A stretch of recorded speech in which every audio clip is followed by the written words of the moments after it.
একটা প্রশ্ন আসলে দীর্ঘদিন থেকে রাজনীতির মাঠে আছে। কেউ কেউ সরাসরি বলছিলেন, কেউ আকার ইঙ্গিতে বলার চেষ্টা করছিলেন, বেগম খালেদা জিয়া বিদেশে যাচ্ছেন না কেন? তিনি তো খুব সিরিয়াসলি অসুস্থ। উনি দীর্ঘদিন থেকে তার দল বারবার সরকারকে বলছিলেন তার জামিন দরকার, তিনি যেন বিদেশে যেতে পারেন চিকিৎসার জন্য। এমনকি সরকার এক্সিকিউটিভ আদেশে দেয়া তাকে যখন কারামুক্ত করে দিলেন করোনার সময়, তারপরও তাকে বিদেশে চিকিৎসা নেওয়া যাবে না এই শর্ত দেওয়া হয়েছিল। কারণ ওই অর্ডারের আইনের ওই ধারা অনুযায়ী সরকার চাইলে বিনা শর্তে কিংবা কোনো শর্তের সাপেক্ষে এটা করতে পারে। তো সরকার শর্ত দিয়েছিল। তো তিনি মুক্তি পেলেন শেখ হাসিনার পতন এবং পলায়নের পর। তারপরও অনেকগুলো সময় 5 মাস পর তিনি গেলেন। সো এই প্রশ্নটা মোটামুটি এসে হাজির হয়েছে। তিনি কেন যাচ্ছিলেন না, এখন কেন যাচ্ছেন, এবং সবচাইতে জরুরি কথা, তিনি কি আদৌ আর ফিরে আসতে পারবেন, সেটা নিয়ে কথা বলবো। তার আগে ছোট্ট একটু স্মৃতিচারণ করি। স্মৃতিচারণ, শেখ হাসিনাকে একটু স্মৃতিচারণ। মানে কি বিভৎস সব ভাষায় বেগম খালেদা জিয়া সম্পর্কে ব্যঙ্গ বিদ্রুপ করেছেন তিনি।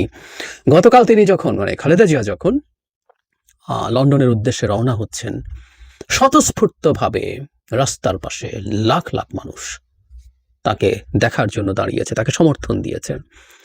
কি চমৎকার সম্মান! তাকে নিয়ে যাওয়ার জন্য কাতার সরকার একটা এয়ার অ্যাম্বুলেন্স, অত্যন্ত ওয়েল ইকুইপড একটা এয়ার অ্যাম্বুলেন্স পাঠিয়েছে। নট অনলি দ্যাট, তাকে ভিআইপি মর্যাদা দেওয়া হবে ব্রিটেনের বিমানবন্দরে। তারপর তিনি সেখানে ভর্তি হবেন। আর শেখ হাসিনা পালিয়ে ভারতে বসে আছেন, চুরি করে এটা সেটা বলছেন, হম্বিতম্বি করছেন, এবং গেছেন একটা নিকৃষ্ট, বর্বর, অসভ্য, নৃশংস স্বৈরাচারের তকমা নিয়ে বিদ্রুপ করতেন বসে বসে। বেগম খালেদা জিয়া যখন যাচ্ছেন, তার এই স্বতঃস্ফূর্ত ভালোবাসা প্রাপ্তি দেখে ফেসবুকে আমি অনেককে দেখছি, এরা বিএনপি করেন না, তারাও তার এই যাওয়াটার জন্য তার প্রতি শুভকামনা জানাচ্ছেন, দোয়া জানাচ্ছেন, তার অবদান স্বীকার করছেন। আমি বহুবার বলেছি, আজকে আর এখানে রিপিট করছি না, শেখ হাসিনা বিরোধী এই লড়াইয়ে অত্যন্ত গুরুত্বপূর্ণ রোল প্লে করেছিলেন বেগম খালেদা জিয়া। পুরো সময়টাতে তিনি দলের সাথে যেভাবে ছিলেন, এবং আমি ছোট একটু বলে কথাটা বারবার বলা হচ্ছে, উনি ওনার নিজের জীবনে ঝুঁকি নিয়েছেন। 18-তে, 24-এ, 14-তে তো বটেই। কিছু আন্ডারস্ট্যান্ডিং করে আওয়ামী লীগকে ক্ষমতায় থাকতে দিয়ে কিছু সিট ভাগাভাগির প্রশ্নে রাজি হলেই আওয়ামী লীগের সমস্যা ছিল না। তিনি মুক্ত থাকতেন, তিনি দেশের বাইরে যেতে পারতেন। কিন্তু না, লিভার সিরোসিসের মতো এত মারাত্মক একটা প্রাণঘাতী রোগ নিয়েও উনি ওনার লাইফ এক্সপেক্টেন্সি ঝুঁকি নিয়েছেন। ডাক্তারি পরিভাষায় আমরা বলতেই পারি তার আয়ু কমে গেছে। এখন ওনার যে বয়স প্রায় 80, এই বয়সে এই রোগের মোটামুটি সবচেয়ে ভালো যে চিকিৎসা সেটা হচ্ছে লিভার ট্রান্সপ্লান্ট। উনি কতটুকু ফিট আছেন আদৌ, সেই প্রশ্ন আছে। অথচ এটা আজ থেকে 6 বছর আগে যদি হতো, 7 বছর আগে যদি হতো, অনেক বেশি ভালো হতে পারতো, এফেক্টিভ হতে পারতো। কিন্তু উনি সেটা গ্রহণ করেননি। মানে আমাদের এই ব্যাপারগুলো একটু মাথায় রাখতে হবে। আজকে যখন সব কৃতিত্ব জুলাই অগাস্টে যারা কিছু করেছে তাকে দেয়া হয়, তখন এটা অন্যায় হয়। যাই হোক, এটা আমাদের মনে প্রশ্ন আসছিল বেগম খালেদা জিয়া, যে কথাটা বলছিলাম, যে উনি মুক্তি পেয়েছেন কিন্তু উনি বিদেশে যাচ্ছেন না কেন? বছরের পর বছর বিএনপির মানুষজন তার মুক্তির জন্য দাবি জানিয়েছেন। এমনকি তাকে যে এক্সিকিউটিভ অর্ডারে মুক্ত করা হয়েছে সেটার জন্য তারা আবেদন করেছিলেন, কিন্তু বিদেশে নিয়ে যাওয়া যাচ্ছিল না। একবার ওনার একটা ছোট সার্জিক্যাল প্রসিডিওর করার জন্য বিদেশ থেকে সার্জনরা এসে সেটা করে দিয়ে গেছেন এই লিভার সিরোসিসের জন্য। সেটা তার ইমিডিয়েট যে ক্রাইসিস সেটা কমিয়েছে, কিন্তু যাচ্ছিলেন না। 5 মাস উনি মুক্ত, কিন্তু যাচ্ছিলেন না। ফলে স্বাভাবিকভাবে আমরা অনেকে ইন্টারপ্রিট করেছি এর মধ্যে নিশ্চয়ই কোনো রাজনৈতিক হিসাব নিকাশ আছে। প্রাথমিকভাবে সবার যে বা সবচেয়ে কমন যে ইন্টারপ্রিটেশনটা ছিল সেটা হচ্ছে তিনি আসলে ভয় পাচ্ছেন। কারণ জনাব তারেক রহমান দেশে নেই বহু বছর, এবং তার আদালতে এতগুলো মামলা আছে, বিশেষ করে রায় হয়ে যাওয়া মামলা। মানে আমরা নিশ্চয়ই জানি যে একটা মামলা যেটা রায় হয়ে যায়নি, সেটার জন্য যে কেউ যদি আসেন তিনি সেটা জামিন নিতে পারেন। কিন্তু যেগুলো রায় হয়ে গেছে সেগুলোর জন্য কেউ যদি দেশে আসেন, তিনি যদি পুলিশের রিচের মধ্যে আসেন, তাকে গ্রেফতার করতে হয়, এবং তার অনেকগুলো মামলা। সুতরাং তার জামিনের একটা লম্বা প্রসেস। ওগুলো জামিন পাওয়া যাবে যেগুলোর কনভিকশন হয়ে গেছে, কারণ আপনি যখন উচ্চতর আদালতগুলোতে সেগুলোতে আপিল করবেন, তখন সেটার জন্য আপনি জামিনের জন্য তার আগেই আপিল করা যায়, কিন্তু এই পুরো প্রসেস উইল টেক টাইম। এবং আমরা সোফার যা দেখছি, জনাব তারেক রহমানের আইনজীবীরা এবং তিনি মিলে তারা সিদ্ধান্ত নিয়েছেন, এটা বলাই যায় যে সরকারের এক্সিকিউটিভ অর্ডারে কোনো মামলা দিয়ে তারা কিছু করছে না, তারা বিচারিক প্রক্রিয়া দিয়ে পুরোটা আসতে চান। ফলে এটা টাইম কনজিউম করছে। সো তারেক রহমান দেশে নেই, বেগম খালেদা জিয়াও দেশ থেকে বাইরে চলে যাচ্ছেন। এই পরিস্থিতিতে কোনো রকম কোনো ঝুঁকি কি আছে যে বিএনপির নেতৃত্ব বিপদে পড়বে, প্রবলেমে পড়বে? -2 মতো, মানে বিরাজনীতিকরণের মতো, 1-11 মতো কিছু একটা। এই কথা ইনফ্যাক্ট আমরা শুধু বলেছি তা না, এই কথাটা বিএনপির সর্বোচ্চ পর্যায়ের স্ট্যান্ডিং কমিটি লেভেলের নেতারা এই কথা প্রকাশ্যে বলেছেন। এটা নিয়ে তারা লুকোছাপা করেনি। ফলে এই আলোচনাটা ছিল এবং 2-2 4 মেলার মতো যে এই পরিস্থিতি, এত অসুস্থ তিনি, কিন্তু তিনি বিদেশে যাচ্ছেন না। এটা কেন? এই ইন্টারপ্রিটেশনটাই খুব মানে মোটা লজিকই, কমন লজিকই, কাণ্ডজ্ঞানেই আমাদের সামনে এটা এসে হাজির হয়েছে।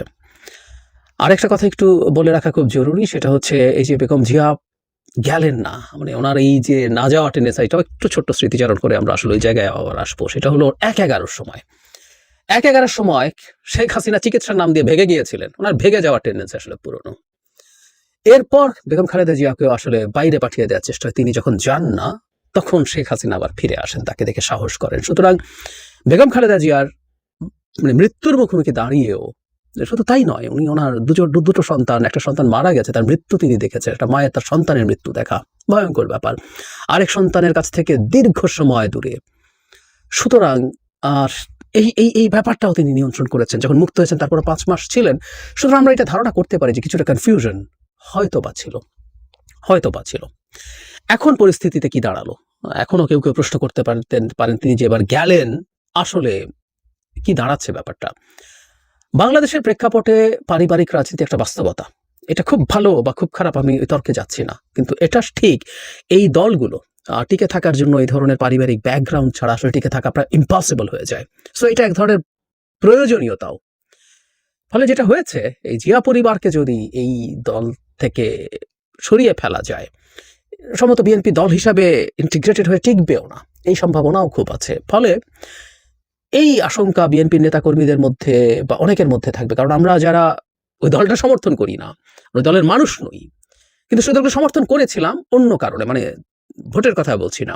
শেখ হাসিনার সময় বহুবার বলেছে আমাদের বিএনপির পেছনে সমর্থন নিয়ে দাঁড়ানো দরকার, কারণ শেখ হাসিনার বিরুদ্ধে, স্বৈরাচারের বিরুদ্ধে লড়াইয়ের জন্য প্রয়োজনীয় সাংগঠনিক শক্তি, সাংগঠনিক সাইজ এবং মোটিভেশন ওই দলটার আছে। ওই দলটা ফাইটটা করছে, তাই তার পাশে দাঁড়ানো দরকার। এখনো বাংলাদেশের ভবিষ্যৎ গণতান্ত্রিক ট্রান্সফরমেশনে বিএনপিকে একত্রিত থাকা, একটা ইন্টিগ্রেটেড দল হিসেবে থাকা খুব জরুরি। বিএনপি ক্ষমতায় যদি আসে, নির্বাচন একটা ফেয়ার হলে সেই সম্ভাবনা অনেক বেশি। যদি তারা খারাপ কিছু করেন, সবাই আবার শোরগোল করবো, আমরা আবার করবো, বা যে কারণে তখন অপশন থাকবে পরের নির্বাচনে তাকে ভোট না দেওয়ার। কিন্তু বিএনপিকে এইভাবে রাখতে হবে, এইভাবে থাকতে হবে, এটা একটা জরুরি ব্যাপার। এর সাথে অল্টারনেটিভ দল হোক, ছাত্ররা দল করছেন, সেটাও খুব সাকসেসফুল হোক, আমরা চাই আরো অনেক ভোট এবং এই কম্পিটিশন চলতে থাকুক। যে কথাটা বলছিলাম, সুতরাং এটা একত্রে আছে কিনা এটা আসলে দরকার। সুতরাং বেগম খালেদা জিয়া যখন এখন যাচ্ছেন, আমরা মানে এই প্রশ্ন কারো এখনো আছে। দেখলাম বিবিসি বাংলা দীর্ঘ একটা রিপোর্টও করে ফেলেছেন তারা, কিন্তু আমি মনে করি আসলে এই সংখ্যা নেই। এটারই একদম ক্লিয়ার একটা বহিঃপ্রকাশ ছিল কিছুদিন আগে। সেটা হচ্ছে আমাদের সেনাপ্রধান বেগম খালেদা জিয়ার সাথে দেখা করেছিলেন। এর মধ্যে নিশ্চিতভাবে এই মেসেজ উনি দিতে চেয়েছেন, বাংলাদেশে যে নির্বাচনী রাজনীতি আছে ভবিষ্যতে, তার মধ্যে বিএনপি একটা অতি গুরুত্বপূর্ণ ফ্যাক্টর, এবং ইলেকট্রাল ডেমোক্রেসি বাংলাদেশে চালু হতে যাচ্ছে। সেনাপ্রধান সেটাকে এন্ডোর্স করেছেন, এবং বেগম খালেদা জিয়ার সাথে দেখা করার মাধ্যমে এটাও এন্ডোর্স করেছেন যে বিএনপিকে নিয়ে কারো যদি কোনো পরিকল্পনা থাকে, আমি বলছি না এটা কারো আছে, কিন্তু কারো যদি কোনো পরিকল্পনা থাকে, আমি জানি না। ইনফ্যাক্ট আমি বিএনপি খুব উঁচু পর্যায়ের নেতারা যখন এটা বলছেন, তখন এটা পলিটিক্যাল রেটরিক একরকম হতে পারে, চাপে রাখার জন্য সরকারকে, আবার বাস্তবেই তারা কোনো তথ্য পেয়ে থাকতে পারে, তাদের তথ্য পাওয়ার সোর্স নিশ্চয়ই আমার চাইতে অনেক বেশি। তো যেটা বলছিলাম, সেনাপ্রধান গিয়ে এই মেসেজটাও আসলে হিডেন। আমি বলছি না গিয়ে বেগম খালেদা জিয়াকে বলতে হবে যে আপনি যান, আপনার দল আমরা ভাঙবো না, আপনারা সব ঠিক আছেন, কেউ চেষ্টা করবে না, চেষ্টা করলে আমরা ডেটার হিসেবে কাজ করবো, এগুলো আসলে বলার কোনো কারণ নেই।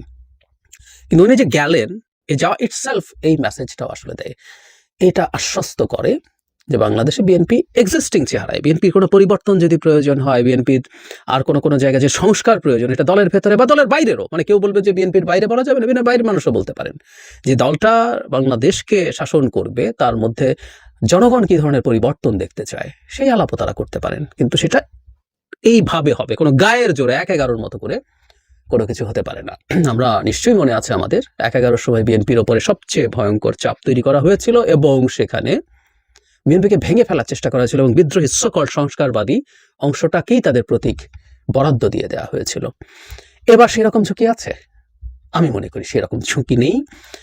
ভারত সেবার অত্যন্ত গুরুত্বপূর্ণ ড্রাইভিং সিটে ছিল, এবং ভারতের প্রশ্রয়ে তারা এই কাজটা করেছে। আমরা আশা করি, ভারতে তো এই প্রভাব নেই, কিন্তু অন্যান্য দেশ, ইউরোপের দেশগুলো, আমেরিকা, যাদের গুরুত্বপূর্ণ স্টেক আছে, পাওয়ার আছে, তারা অন্তত বিএনপির প্রতি ওই ধরনের অ্যাটিটিউড রাখে না। এখন কেউ বলতে পারেন আমাদের দেশের দল সম্পর্কে এটা রাখবে কেন? উত্তর হচ্ছে রাখে, ওদের কিছু করার নেই, পৃথিবীটা এইরকম। বাংলাদেশে একটা গণতান্ত্রিক ট্রান্সফরমেশনের আগ পর্যন্ত প্রত্যেকে তার জায়গায় তার কিছু এজেন্ডা, তার কিছু ইস্যু নিয়ে মাঠে থাকার চেষ্টা করবে, এবং এর মধ্যে থেকেই আসলে আমাদেরকে আমাদের গণতান্ত্রিক ট্রান্সফরমেশন বা উত্তরণটা করতে হবে। এটা হলো জরুরি কথা। বটম লাইন, বেগম খালেদা জিয়া ফিরে আসছেন, আমি আশা করি, বিশ্বাস করি। উনি যদি ফিরে না আসা বা দেরি হয়, সেটা হবে তার স্বাস্থ্যগত কারণে। ওনার বয়স অনেক হয়েছে, উনি অত্যন্ত ফেটাল একটা ডিজিজে আক্রান্ত, সেটার কারণে তার দেরি হতে পারে, তার চিকিৎসা দীর্ঘায়িত হতে পারে।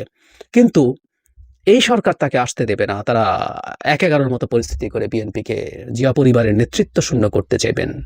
বেগম খালেদা জিয়া তো বটেই, তারেক রহমানকেও আসতে দেবেন না। এরকম কোনো সম্ভাবনা আমি একেবারেই দেখি না। চিকিৎসা সেরে অনেকটাই সুস্থ হবেন উনি, আশা করি। বেগম খালেদা জিয়া দেশে ফিরে আসবেন, আমরা এটা এক্সপেক্ট করি। তার প্রতি অনেক শুভকামনা, তার প্রতি তার আরোগ্য লাভ খুব ত্বরান্বিত হোক, আমরা সেই এক্সপেকটেশন করি। উনি এই জাতির জন্য যে বিরাট ঝুঁকি নিয়েছেন, নিজের জীবনের আয়ুর ঝুঁকি নিয়েছেন, ভবিষ্যতের বাংলাদেশ কৃতজ্ঞ চিত্তে তাকে স্মরণ করবে। ক্ষমতায় থাকলে প্রত্যেকটা মানুষের ভুল ভ্রান্তি হয়। উনি দুবার, ফেব্রুয়ারিটা ধরলে ৩ বার, ৯৬ সালের, কিন্তু ২ বার পূর্ণ মেয়াদ উনি সরকার চালিয়েছেন। ভুলভ্রান্তি হয়েছে, সত্যিই হয়েছে, হয় এটা ৯১-৯৬ যতটুকু হয়েছে, ২০০১-০৬ তার চেয়ে বেশি হয়েছে। কিন্তু দিনের শেষে বাংলাদেশের গণতন্ত্রের সাথে তার যদি এন্টায়ার লড়াই আমরা দেখি, বেগম খালেদা জিয়া খুবই সিনোনিমাস, সমার্থক। এই মানুষটা সুস্থ হয়ে দ্রুত আমাদের মধ্যে ফিরে আসুন।